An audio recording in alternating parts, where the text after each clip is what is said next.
8 साल का एक बच्चा 1 रुपए का सिक्का मुट्ठी में लेकर एक दुकान पर जाकर पूछने लगा, क्या आपकी दुकान में ईश्वर मिलेंगे?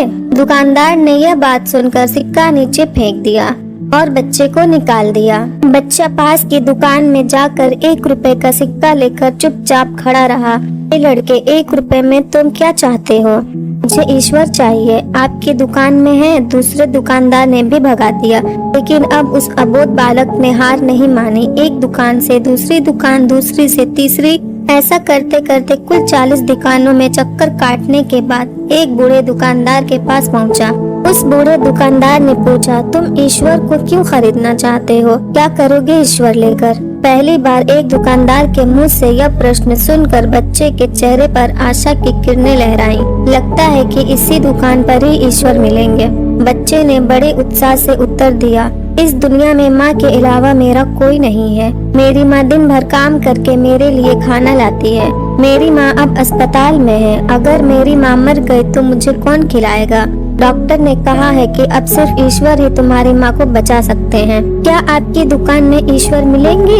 हाँ मिलेंगे। कितने पैसे हैं तुम्हारे पास? सिर्फ 1 रुपए। कोई दिक्कत नहीं है, 1 रुपए में ही ईश्वर मिल सकते हैं। दुकानदार बच्चे के हाथ से 1 रुपए लेकर उसने पाया कि 1 रुपए में 1 गिलास पानी के अलावा बेचने के लिए और कुछ भी नहीं है। इसलिए उस बच्चे को फिल्टर से 1 गिलास पानी भर कर दिया और कहा, यह पानी पिलाने से ही तुम्हारी माँ ठीक हो जाएगी।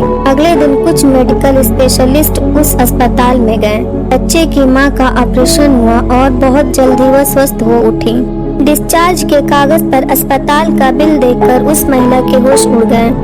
डॉक्टर ने उन्हें आश्वासन देकर कहा, टेंशन की कोई बात नहीं है। एक वृद्ध सज्जन ने आपके सारे बिल चुका दिए हैं, साथ में एक चिट्ठी भी दी है। महिला चिट्ठी खोलकर पढ़ने लगी। उसमें लिखा था, मुझे धन्यवाद देने की कोई आवश्यकता नहीं है। आपको तो स्वयं ईश्वर ने ही बचाया है। मैं तो सिर्फ एक जरिया हूँ।